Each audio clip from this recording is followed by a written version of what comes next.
എങ്ങോട്ടാ മോളെ ഒറ്റയ്ക്ക്?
അയ്യോ,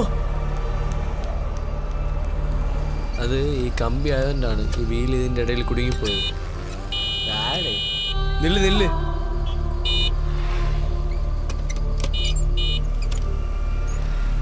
മോൾക്ക് കുഴപ്പമൊന്നും ഇല്ലല്ലോ അല്ലേ?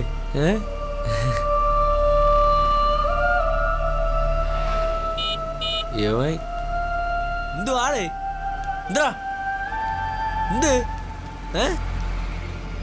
അല്ല മോളെ, അവൻ യോ പോയാ?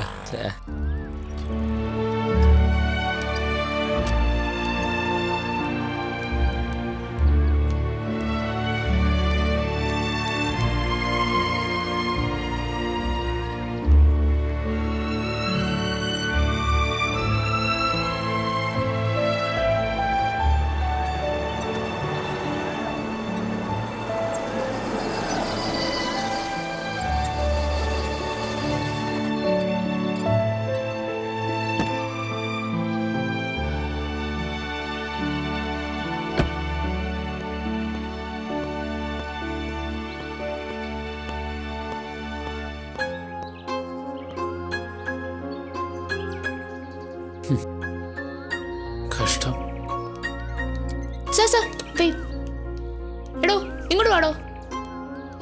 സർ ഇയാള് ചെയ്തോളൂ. ഞാൻ സഹായിക്കാം. പിടിക്കും. അങ്ങനെ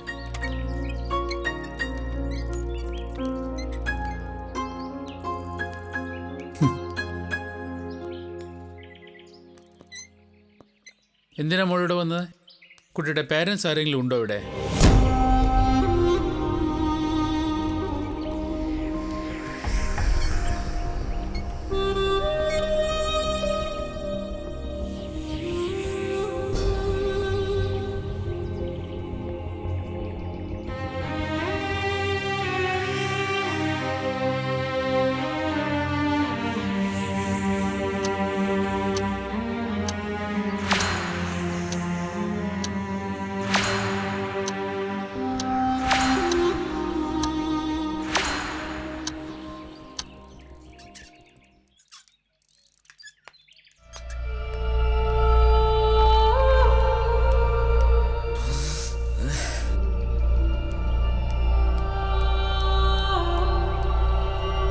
എടോ ഇങ്ങ് വന്നേ.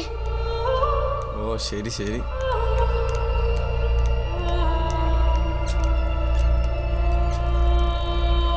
ഓഫ്.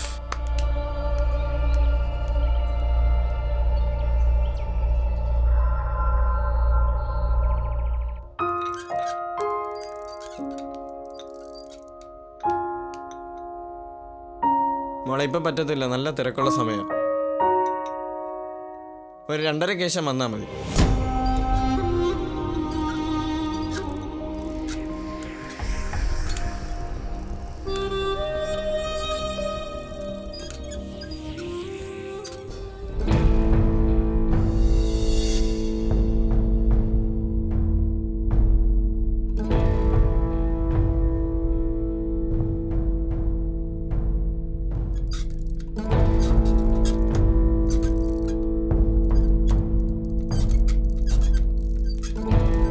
എന്ത് പറ്റി സാർ? ഞാൻ ഈ കുട്ടി എവിടെയോ കണ്ടിട്ടുണ്ട്. ഈ കുട്ടി വെറുതെ അല്ലേ ഇവിടെ വന്നത്?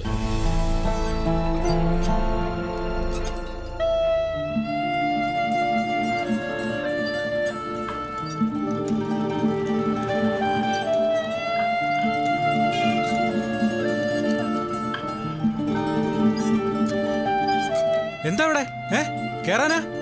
ഇതൊന്നും ഇവിടെ നടക്കൂല. ഇതും കൊണ്ട് ഇങ്ങോട്ട് കേറാൻ പറ്റത്തില്ല. അതാ കാര്യം. കഷ്ടം തന്നെ.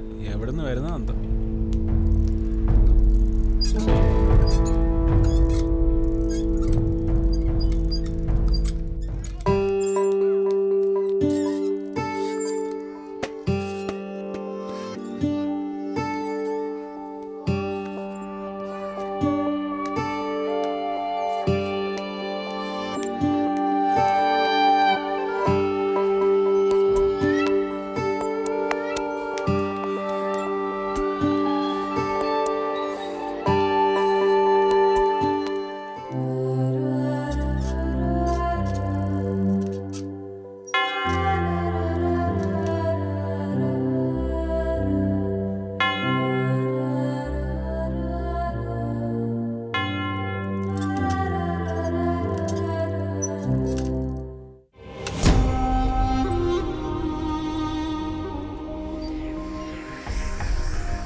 പപ്പയ്ക്ക് കുറച്ചുകൂടി സൂക്ഷിച്ച് വണ്ടി ഓട്ടിക്കാമായിരുന്നു. ഞാനിന്ന് പപ്പയുടെ ഓഫീസിലും മറ്റും പോയിരുന്നു. അപ്പുറത്തെ റൂമിൽ ബാഗും ക്യാഷും ഏൽപ്പിച്ചിട്ടാ പോയത്. ബസ്സിൽ കയറാൻ വരെ ഒത്തിരി കഷ്ടപ്പെട്ടു. ഓഫീസിൽ കയറാൻ പോലും വളരെ പാടാണ് പപ്പ.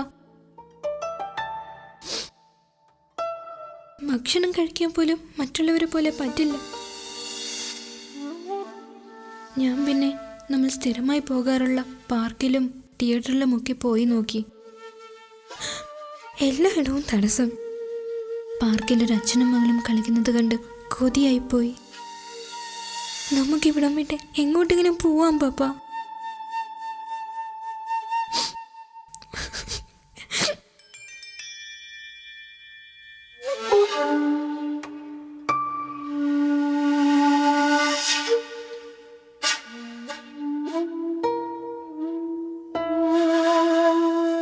ഈ പെൺകുട്ടിയുടെ കണ്ണീരിനും വാക്കുകൾക്കും അതീതമാണ് പുറം ലോകത്തെ യാതനകൾ. ജീവിതം വെട്ടിപ്പിടിക്കാൻ വേഗത്തിൽ പായുമ്പോൾ നിങ്ങളെ ആശ്രയിക്കുന്നവരെ കൂടി ഓർക്കുക. മേൽപ്പാലങ്ങൾ കെട്ടിപ്പൊക്കുന്നതിലും റോഡുകളുടെ വീതി കൂട്ടുന്നതിലും മാത്രം ശ്രദ്ധിക്കുന്നവർ ഞങ്ങളെ ഓർക്കുക. ഞങ്ങളുടെ മേലിരുന്ന് യാത്ര ചെയ്യുന്നവരെ ഓർക്കുക.